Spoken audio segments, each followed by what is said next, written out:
오늘의 말씀은 마태복음 8장 1절에서 13절까지입니다. 7절까지만 읽겠습니다.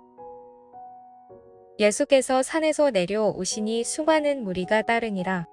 한 나병 환자가 나와 절하며 이르되 주여 원하시면 저를 깨끗하게 하실 수 있나이다 하거늘 예수께서 손을 내밀어 그에게 대시며 이르시되 내가 원하노니 깨끗함을 받으라 하시니 즉시 그의 나병이 깨끗하여진지라.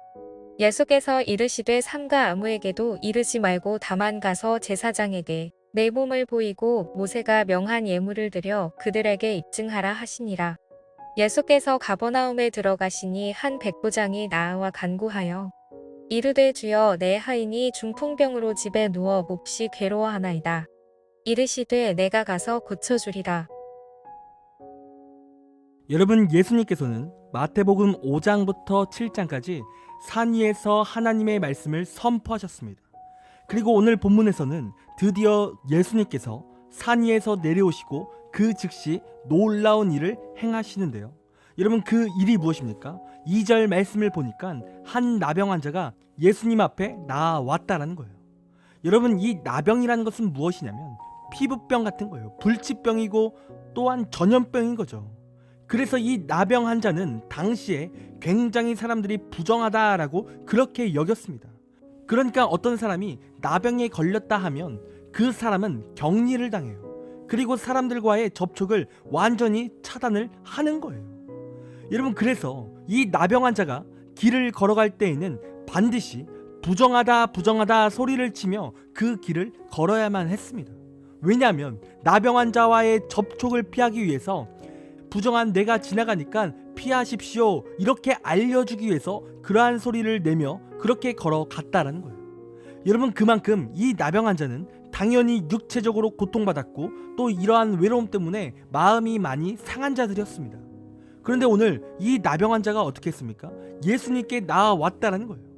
여러분, 지금 이 나병 환자가 예수님께 나아왔어요. 그런데 이 나아옴이 사실 일반적인 것이 아니라는 거예요. 왜요? 앞서 말씀드린 대로 이 나병 환자들은 사람들과의 접촉을 피해야 돼요.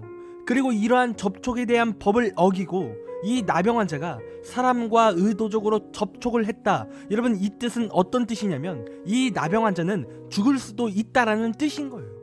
그러니까 당시 사회적 분위기로는 이러한 나병 환자가 의도적으로 사람 앞에 나아온다면 그는 돌로 맞아 죽을 수 있는 거예요. 그런데 오늘 이 나병 환자가 예수님께 나아올 때 자신이 돌로 맞아 죽을 수도 있는 사실을 그도 알았습니다. 다 알지만 이 나병 환자가 예수님께 지금 목숨을 걸고 나아왔다라는 거예요. 그리고 어떠한 이야기를 예수님께 합니까? 2절 말씀을 보니까 주님께 엎드려 주여 원하시면 저를 깨끗게 하실 수 있나이다 라고 그렇게 말하고 있다는 거예요. 여러분, 이 뜻이 어떤 뜻이냐면 여러분, 이 나병 환자가 예수님을 믿었다라는 거예요. 그러니까 예수님은 살아계신 하나님의 아들임을 그가 믿은 거죠. 그리고 이 사실을 어떻게 알 수 있습니까? 이 나병 환자가 예수님을 향하여 주여라고 그렇게 고백을 했다라는 거예요. 여러분, 그러니까 당시의 바리새인과 같이 율법을 잘 알고 종교 지도자들을 향하여 당시 사람들은 랍비여, 즉 선생님이여 라고 그렇게 불렀습니다. 그런데 이 나병 환자가 예수님을 향하여 뭐라고 부른다고요? 주여라고 부른다라는 거예요. 여러분, 어떤 사람은 예수님을 향하여 랍비여, 선생님이여 이렇게 부르는 사람이 있지만 이 나병 환자는 예수님을 향하여 주여라고 불렀다라는 거죠. 그리고 여기서 주여라고 할 때 키리에라는 성경 원어를 사용하였는데 이 뜻은 주인이나 하나님을 부를 때 이러한 단어를 사용하는 거예요. 여러분, 한마디로 이 나병 환자가 지금 예수님을 향하여 목숨을 걸고 지금 나아올 때 그는 예수님이 하나님의 아들임을 그가 믿은 거예요. 그리고 예수님은 능력의 하나님임을 그가 믿은 거죠. 그래서 그가 목숨을 걸고 예수님께 지금 나아온 겁니다. 그리고 이 나병 환자가 어떠한 말을 해요? 주님이 원하시거든 자신의 병을 고칠 수 있다라는 말을 하는 거예요. 여러분, 이 뜻은 어떤 뜻이냐면 하나님이 원하시면, 즉 하나님이 역사하시면 자신의 병이 고쳐질 것을 믿습니다 라고 그렇게 믿음의 고백을 하는 거예요. 그리고 이러한 믿음을 통해 여러분 어떠한 일이 일어납니까? 13절 말씀을 보니까 이 나병 환자의 불치병이었던 이 나병이 깨끗이 낫는 역사가 일어난다라는 거예요. 여러분, 한마디로 지금 비상식이 상식이 되는 놀라운 일이 나타난 거죠. 기적이 일어난 거예요. 여러분, 또 오늘 본문에서는 한 백부장이 나오는데요. 여러분, 이 백부장도 예수님께 나아올 때 목숨을 걸고 나아온 사람입니다. 왜냐하면 여러분, 이 백부장이라는 직업은 로마의 군인을 말하는 거예요. 그리고 이러한 백부장의 역할 중에 하나는 무엇이냐면 로마와 유대인을 중재하는 외교관의 자격으로 그가 온 거예요. 그리고 이러한 외교관의 역할이 있는 자가 지금 예수님을 만났다는 것은 굉장히 위험한 일인 겁니다. 왜냐하면 이러한 백부장은 유대의 지도자들이라고 할 수 있는 대제사장과 같은 종교 지도자들과 친하게 지내야 하기 때문에 그래요. 그런데 예수님께서 사역을 시작하시고 어떠한 일이 벌어졌냐면 예수님이 선포하셨던 복음이 기존에 있던 질서를 뒤엎기 시작한 거예요. 그리고 이 뜻은 어떤 뜻이냐면 대제사장과 같은 종교 지도자들의 눈에 예수님은 안이 꼽게 보이는 거예요. 마치 이단처럼 보이는 거죠.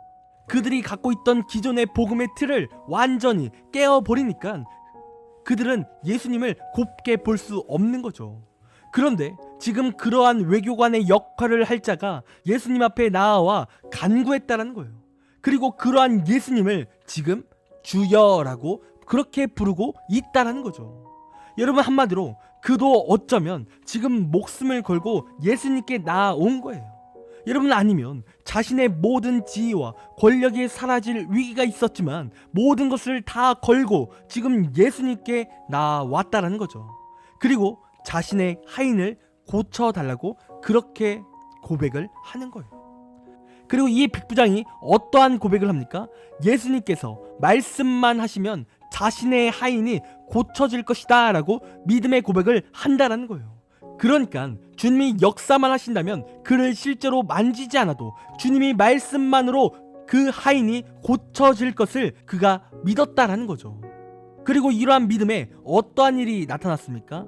13절 말씀을 보니까 실제로 자신의 하인이 고쳐지는 역사가 나타났다라는 거예요. 그리고 예수님께서 이러한 백부장의 믿음을 칭찬하셨다라는 거죠. 그리고 예수님께서 이 백부장을 칭찬하실 때 어떠한 믿음을 칭찬하셨습니까? 주님이 고치시기를 원한다면 고쳐지는 그러한 믿음, 또 그에게 주님을 위해서 모든 것을 내어놓는 그러한 믿음, 그러한 믿음을 예수님께서 보시고 그를 칭찬하셨다는 거예요. 그리고 그러한 그는 놀라운 능력을 체험했다는 거죠. 여러분, 오늘 본문에서 오늘 본문이 우리에게 말하는 바는 무엇입니까? 진짜 믿음은 무엇인지, 또한 믿음을 통해 우리는 어떠한 능력이 나타나는지를 말해 주는 거예요. 여러분, 우리가 하나님을 믿는다라고 했을 때, 여러분, 믿는다라는 건 그냥 가끔 교회 나와서 예배 드리는 것이 믿음이 아닌 거예요. 여러분, 우리가 주님을 믿는다라고 할 때 우리의 생명도 우리의 모든 것도 다 하나님께 내어 맡길 수 있는 그러한 믿음을 우리가 가져야 한다라는 거예요. 그것이 진정한 믿음이라는 거죠.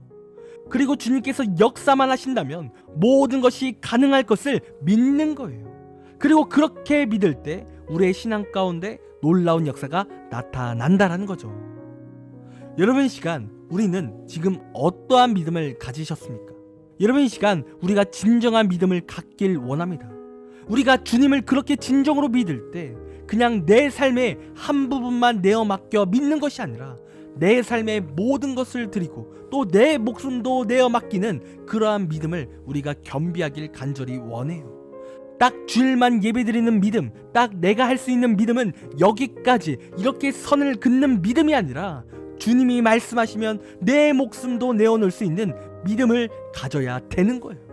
그리고 내 삶의 모든 문제를 주님께 맡기며 주님이 역사하시면 놀라운 일이 일어남을 믿는 우리가 되어야 합니다. 여러분, 그리고 이 시간 만약에 지금까지 그러한 믿음을 겸비하지 못했다면 여러분, 이 시간 또한 회개하시길 간절히 원합니다. 그리고 앞으로는 주님께 모든 것을 드리는 참된 믿음으로 나아가길 간절히 원해요. 우리가 그렇게 믿음으로 나아갈 때 하나님께서 백부장을 칭찬하셨던 것 같이 하나님께서 우리를 칭찬하시고 우리의 삶의 모든 기도의 제목들을 다 응답하실 것입니다. 그러니 이 시간 진정한 믿음을 주님께 드리는 우리의 귀한 삶이 되기를 간절히 원합니다. 기도하겠습니다. 하나님, 우리의 삶이 믿음의 눈을 들기 원합니다. 주님이 말씀하시면 내 목숨도 내어 맡기는 그러한 믿음의 삶이 되기를 간절히 원합니다. 하나님, 이끄셔서 또한 도우셔서 우리가 온전한 믿음으로 주님을 믿을 수 있도록 인도하여 주옵소서. 그리하여 아름다운 믿음을 겸비하게 하시고 또한 주님께 칭찬받는 자가 되게 하여 주옵소서. 그리고 내 삶의 모든 문제를 살피시고 역사하여 주옵소서. 하나님 감사합니다. 사랑이 많으신 예수님의 이름으로 기도드립니다. 아멘.